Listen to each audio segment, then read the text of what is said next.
Las Vegas, Nevada. La ciudad de los casinos, la ciudad de las 1000 luces y, como no todos saben, última frontera antes de un mundo lleno de secretos militares. Aquí comenzamos nuestra investigación, justo en el centro del misterio, ya que al otro lado de las montañas, al norte de Las Vegas, se extiende la base experimental de Nevada. Un mundo aparte rodeado por los confines más vigilados de la Tierra desde los tiempos del telón de acero. Aquí se trabaja sobre los ingenios nucleares, aquí se ocultó a nuestros ojos el stealth, y aquí se prueban aeromóviles aún más arriesgados.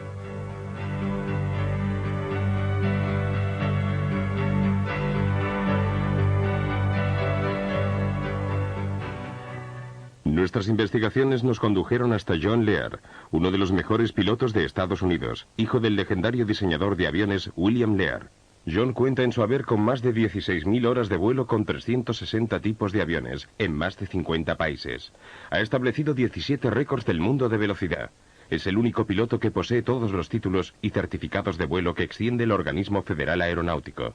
Después de la guerra de Vietnam, desarrolló funciones en todo el mundo para la CIA y otros organismos gubernamentales y realizó asimismo vuelos experimentales para la Marina y la Aeronáutica. Hasta 1951, el Área 51 se utilizó fundamentalmente como base de instrucción de la Marina.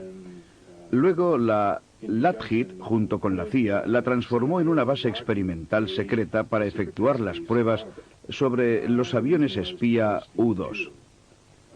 En los años 1959, 60 y 61 se realizaron experimentos con los SR-71. Era la zona ideal para las pruebas con maquinaria y aviones secretos, porque estaba muy aislada, con los lados rodeados por las montañas. En definitiva, estaba en medio de la nada.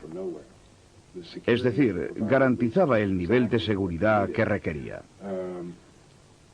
En 1960 se empezaron a llevar a cabo pruebas no solo sobre aviones, sino también sobre equipos, maquinaria y todo tipo de proyectos reservados. Según mis investigaciones, en 1972 se produjo un vacío total de información y datos que duró 18 meses. Nadie sabe qué ocurrió entre el verano de 1982 y enero... No, entre el verano de 1972 y enero de 1974. No existen datos de ningún tipo. He hablado con los encargados de seguridad. No tienen ni idea de lo que pudo ocurrir ahí dentro. Y yo tampoco. Y no puedo hacer conjeturas porque el proyecto referente a los platillos volantes, al menos según la información que he reunido, el proyecto denominado Red Light comenzó en 1960. Habían tratado de poner en vuelo 2 o 3 naves, pero se produjo un accidente gravísimo, de modo que las operaciones quedaron interrumpidas durante varios años. Los vuelos de prueba se reanudaron posteriormente, creo que alrededor de 1980-81, siempre en esa zona. Puedo decirlo casi con certeza porque en ese periodo aumentaron drásticamente las medidas de seguridad. Al sur de Groom Lake, en el ángulo nororiental del centro experimental del desierto de Nevada, se encuentra el Papoose Lake, que es un lago salado donde hay una zona de alto secreto denominada Área S4, y creo que probablemente es allí donde se llevan a cabo los experimentos con platillos volantes. Entre mis diversas fuentes de información, la principal ha sido Bob Lazar, el cual trabajó sobre uno de los 9 platillos volantes allí custodiados. Aterrizamos en Groom Lake. Allí tomé un autobús hacia... No estoy seguro de la distancia, pero unos 25 kilómetros al sur, hasta una zona donde hay un lago salado llamado Papoose Lake. Y justo en la ladera de la montaña se encuentra el área llamada S4. ¿Qué sintió cuando entró allí por primera vez? Parecía todo muy militar, no un ambiente científico.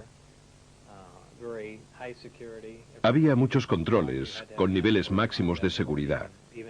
Se fuera donde se fuera, había que ir acompañado de un guardia armado, incluso al cuarto de baño.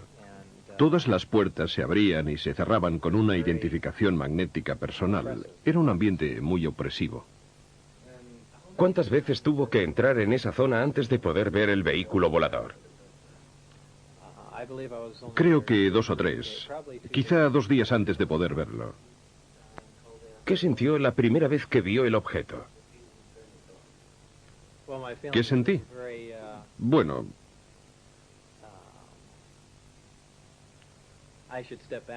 volviendo atrás en el tiempo, la primera vez que vi la astronave fue cuando entré en el hangar y me dije, esto explica por fin todos esos avistamientos de ovnis.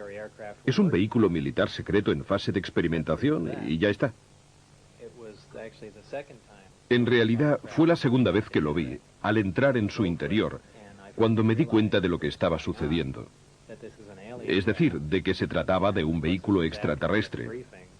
Obviamente, esto sucedió después de haber leído todo el material informativo.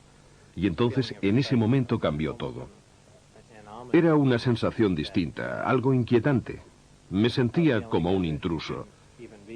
Es algo muy difícil de describir. Aún así, inténtalo.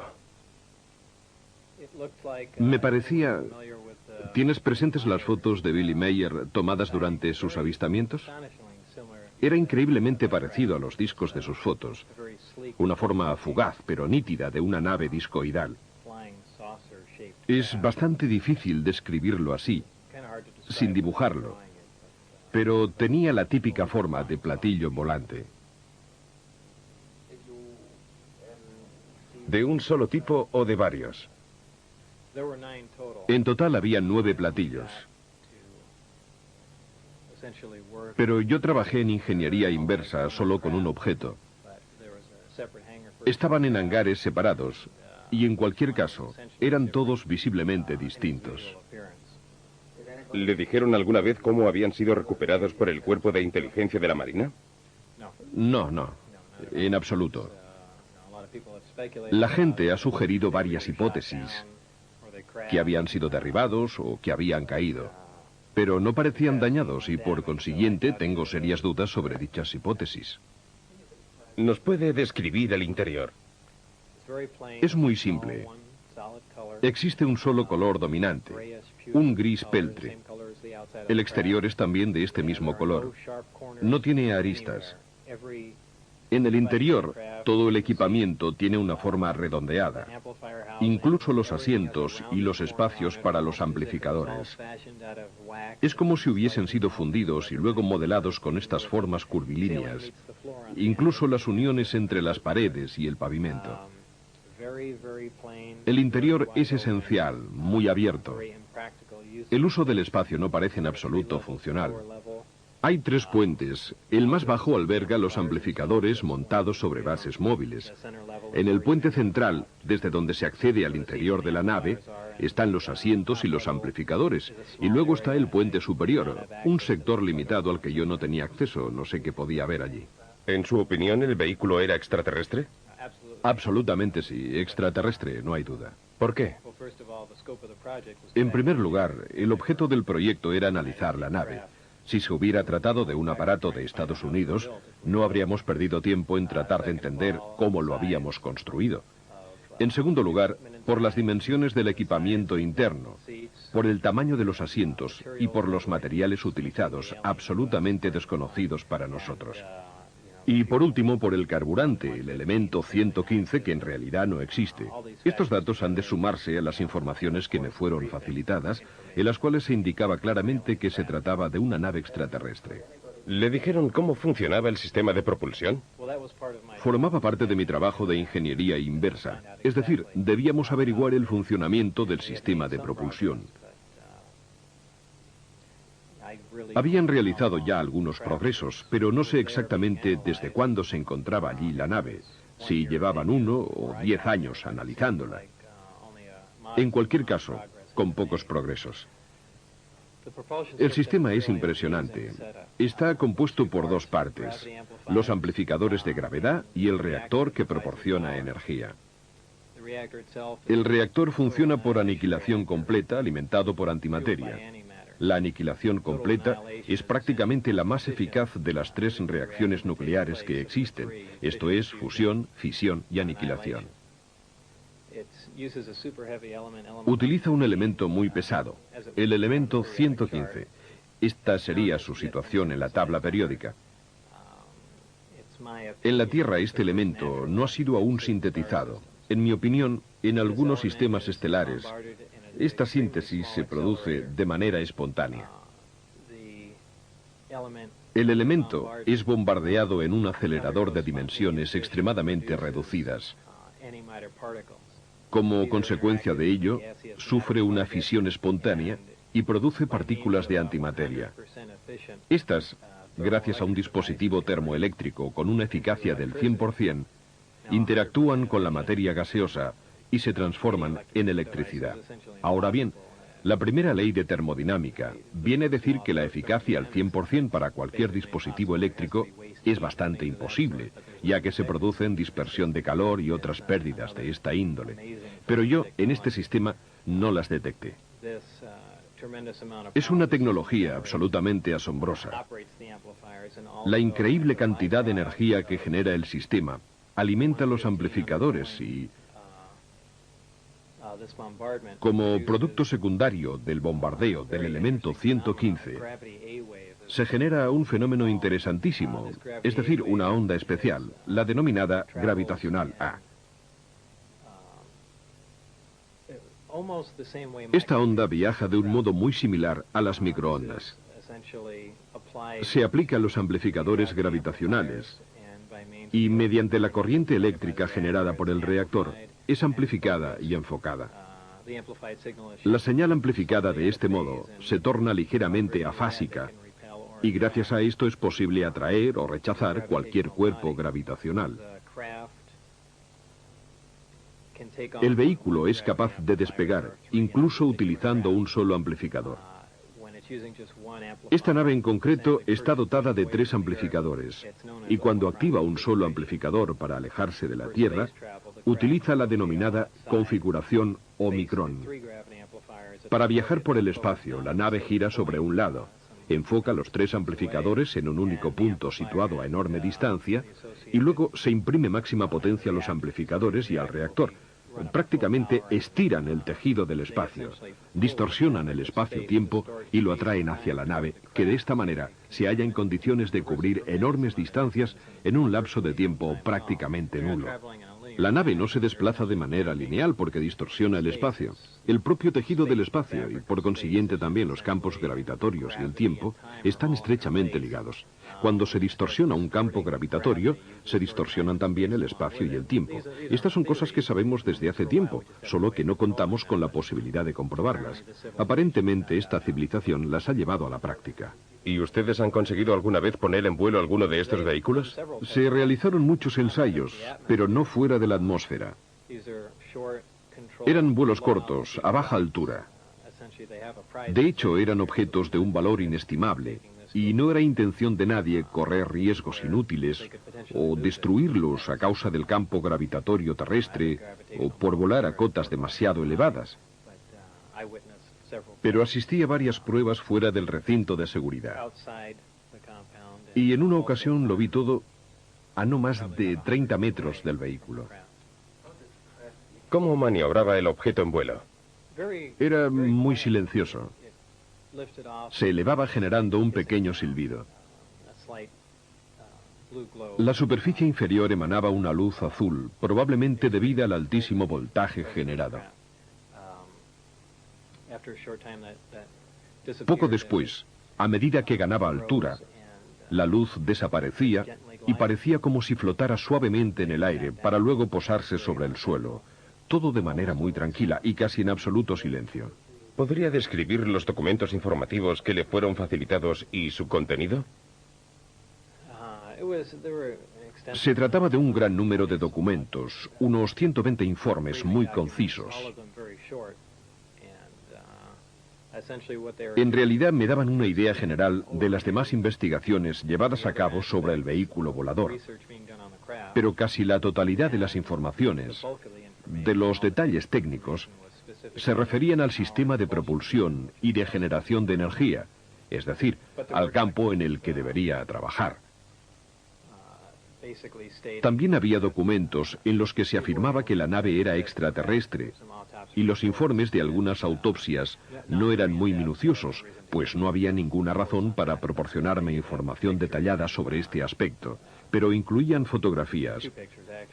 Para ser exactos, había 2 fotografías de un cuerpo extraterrestre con el tórax abierto, que albergaba un solo órgano que había sido extraído y seccionado. Desde mi punto de vista, no médico, parecía que este órgano debía de cumplir no una, sino varias funciones. Luego había otros documentos que describían los estudios metalúrgicos llevados a cabo en otras partes de la nave. En definitiva, eran cortos resúmenes del trabajo desarrollado por los diversos grupos y viceversa. Supongo que también ellos recibirían unos informes, breves relaciones sobre el trabajo desarrollado por mi grupo. ¿Indicaban el lugar de procedencia de los extraterrestres? Sí, el sistema Zeta Reticuli. No sé si la información se obtuvo de la propia nave o de mapas estelares o de instrumentos de a bordo. ¿Había información sobre esta civilización, sobre su historia o sobre contactos anteriores? Se hacía referencia a una intervención extraterrestre que se había producido en el pasado, hace muchísimos años. Millones de años. En cuanto a los documentos que pude consultar, aunque repito que eran relaciones muy sintéticas, resúmenes documentales, no sé si eran auténticos o falsos, solo puedo hacer suposiciones. No obstante, las informaciones sobre el sistema de propulsión eran todas verdaderas, estoy seguro, porque trabajaba en ello. Por lo demás, solo se hacía mención de un contacto con la Tierra que se había producido hacía más de 10.000 años, de alteraciones genéticas que habían dado lugar a un ser simiesco y otras declaraciones de esta índole. ¿Ha visto alguna vez de cerca a un alienígena vivo o muerto? No, solo en fotografías. En varias ocasiones he declarado que al cruzar una determinada zona, miré por una ventana y vi algo pequeño, pero no digo que fuera el cuerpo de un extraterrestre. Es inútil adelantar conclusiones y decir, seguramente vi un extraterrestre, porque podía tratarse simplemente de un maniquí creado como modelo en función de sus peculiaridades corporales y de las dimensiones de los asientos. Y por consiguiente, insisto en que en realidad no vi ningún cuerpo vivo en movimiento. Como principio, respondo que no. ¿Por qué le eligieron a usted para este trabajo? Es muy difícil responder, no sabría hacerlo. Seguramente como físico no soy el más cualificado, por tanto no tengo la menor idea. Por otro lado, puede ser que se sintieran frustrados porque no conseguían dar más pasos adelante. Hacía ya mucho tiempo que no lograban avanzar en sus investigaciones. O quizá quisieran una persona nueva, alguien que pudiera ver las cosas de forma distinta. Y por otra parte, yo tengo fama de ser así. ¿Por qué decidió divulgar estas informaciones? ¿Cuándo? ¿Por qué? Resulta difícil responder. Hay varias razones. Por ejemplo, por las presiones que he sufrido. O por mi seguridad personal. Y también porque es injusto que sobre estas informaciones se mantenga una cerrada reserva. Después de que usted hiciera públicos estos datos, ¿han tratado de cerrarle la boca? De todas las formas posibles. Me dispararon al entrar en la autopista aquí, en Las Vegas. Algunos amigos míos han sido amenazados. Han perdido el puesto de trabajo. Ha sucedido de todo. Hemos descubierto que en los institutos donde decía que había estudiado no quedaba ni rastro de su presencia. Las empresas para las cuales decía haber trabajado anteriormente negaban que lo hubiera hecho, y en particular el Laboratorio Nacional de Los Álamos, que era el punto crucial sobre el cual se fundaba toda su credibilidad. Pensamos, si conseguimos probar que trabajó allí, querrá decir que en algún sitio debió de estudiar, porque allí no aceptan al primero que llega. Y si había trabajado en el Laboratorio Nacional de Los Álamos, en algún proyecto secreto, era posible que fuera aceptado para trabajar en algún otro programa secreto, como por ejemplo el S-4 en Papoose Lake. Sin embargo, en el Laboratorio de Los Álamos seguían negando que Bob hubiese trabajado alguna vez para ellos, y su obstruccionismo era total. No respondían a nuestras llamadas telefónicas ni a nuestras cartas. Era como si quisieran impedirnos que siguiéramos adelante. Al final, en cualquier caso, conseguimos reunir algunos indicios que probaban que Bob había trabajado allí. Por ejemplo, los boletines internos del laboratorio lo incluían como físico. La guía telefónica interna indicaba que era un empleado del laboratorio. Hemos hablado con varias personas que trabajaron allí con él y nos han confirmado que Bob intervino en proyectos clasificados, que era un físico que estuvo allí. ¿Qué os convenció de que Lazar decía la verdad? No estoy seguro al 100% de que todo lo que nos ha contado sea verdad, ya que como periodista debo siempre ser escéptico, al menos en parte, pero se me ocurren un par de cosas. Primero, que Bob siempre ha contado la misma historia, la que me contó a propósito de su experiencia en el centro S4 en nuestro primer encuentro, y es la misma historia que sigue contando todavía hoy. Lo más importante es que Bob ha tenido problemas judiciales y para muchas personas esto ha significado perder completamente su credibilidad, mientras que el tribunal no ha cambiado ni una coma de la versión de Bob. Y solo cuando los magistrados trataron inútilmente de comprobar su currículum, solo entonces se decidieron a condenarlo. Bien, mi respuesta al tribunal fue: bienvenidos al club. Tampoco vosotros lo habéis conseguido. Bob se jugaba al menos 60 años de cárcel si no contaba en los tribunales la verdad sobre su currículum, y la versión que dio era idéntica a la de la primera vez, y es la misma de hoy en día.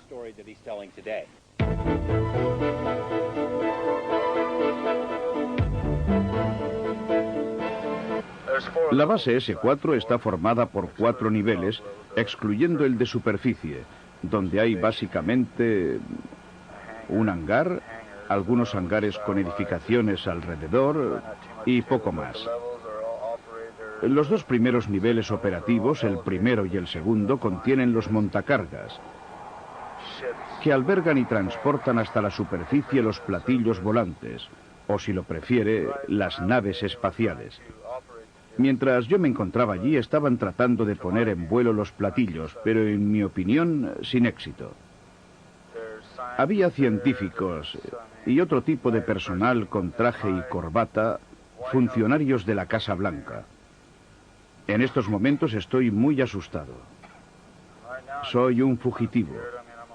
No sé qué me puede deparar el futuro, pero en cualquier caso quiero dar a conocer lo que sé.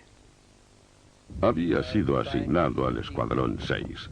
Me dijo que era un guardia de seguridad del nivel 2 del S4 en el área 51 y me describió la S4 como una estructura que se desarrolla al menos en 4 niveles. Él sabía de la existencia de los 4 niveles. Trabajaba en el segundo. Había pasado por el primero, pero no había visto nunca ni el tercero ni el cuarto, porque allí estaba prohibido el acceso a los militares.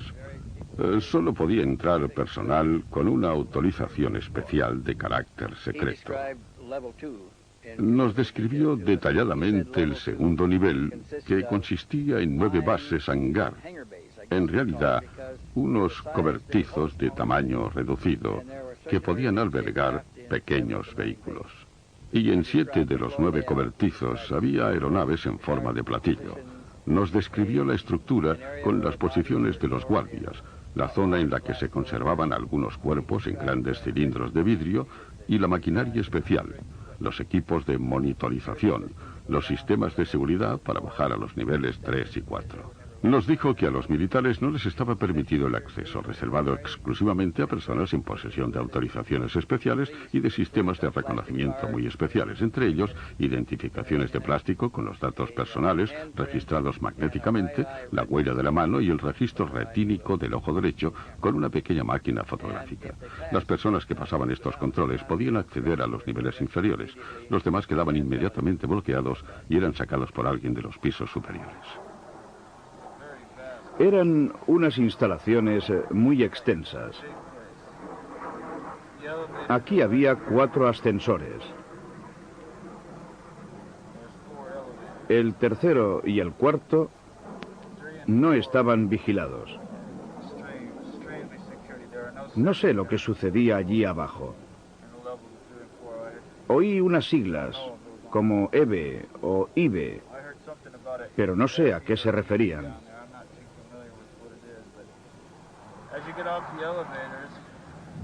Saliendo de los ascensores, aquí estamos en el nivel 2. Están los cobertizos, todos separados por mamparas automáticas accionadas a distancia. Hay 5 a cada lado del corredor. Cada cobertizo tiene un montacargas y puede transportar el disco hasta la superficie. Un sistema hidráulico eleva todo el pavimento del cobertizo. Siguiendo un poco más por el corredor, había unas máquinas, pero no sé para qué servían. No estuve nunca en esa área. Mi tarea era la de montar guardia delante de 3 puntos de acceso. A veces pasaba después por el corredor para escoltar a algunas personas. Aquí había otro corredor. Y aquí un sistema de ordenadores. Creo que era un sistema de ordenadores, pero no puedo estar seguro. Exactamente aquí.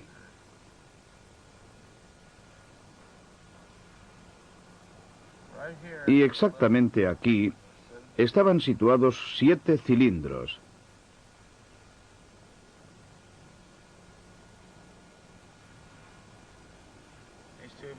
Tenían 60 centímetros de ancho y aproximadamente 1,85 m de alto. ¿Estaban en vertical? Sí, colocados en vertical. Los cilindros eran todos idénticos.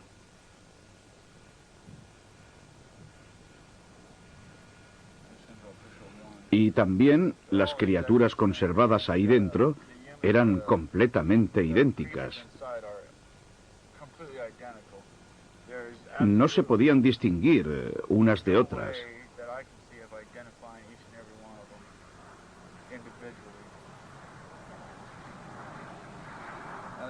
Aquí había una franja de aluminio.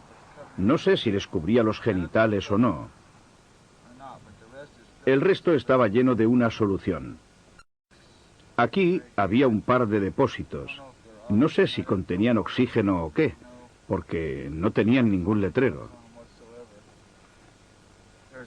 Seguramente los cilindros no contenían aire, porque la solución los llenaba por completo. Los grises estaban colocados aquí en suspensión. Supongo que debía existir algún sistema de fijación, porque los pies no tocaban el extremo inferior del cilindro. Luego había una base de unos 30 centímetros de altura, de hierro negro, de acero brillante. Parecía metal anodizado.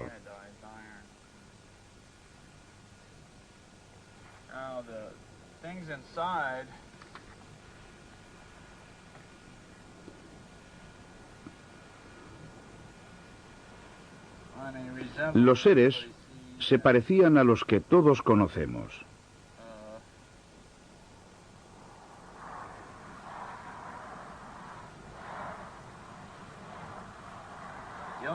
La única diferencia con respecto a otras imágenes que he visto puede que estuviera en los ojos, que parecían deteriorados, como pasas, muy arrugados, como las puntas de los dedos cuando estás en el agua demasiado tiempo. No se veían párpados, ni pestañas, ni nada. Eran de color grisáceo, no cubiertos por escamas, grises, lampiños. Tenían pequeños orificios aquí y aquí. Luego, unas pequeñas hendiduras aquí, en correspondencia con la nariz y la boca.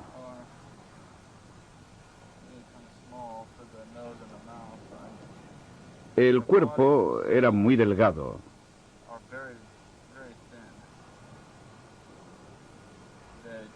No tenían pecho, no tenían pezones ni ombligo. O por lo menos yo no los vi. No podía observarlos detenidamente. Sin embargo, oí ciertas cosas.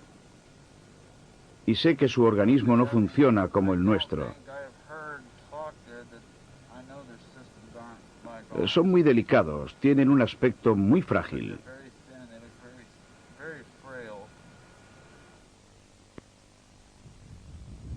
¿Qué le convenció de que Hennessy decía la verdad? Mire, era la expresión de sus ojos mientras hablaba. Analizamos su voz durante el relato y no había signos de estrés. Otras personas nos han confirmado ciertos detalles muy concretos que no habían sido revelados nunca antes. Por consiguiente, si no hubiese formado parte del grupo y si no hubiese sabido exactamente qué había allí, había sido prácticamente imposible que nos diera esta información, la mayor parte de la cual sigue coincidiendo con otras informaciones ahora en nuestro poder, pero que obtuvimos más tarde.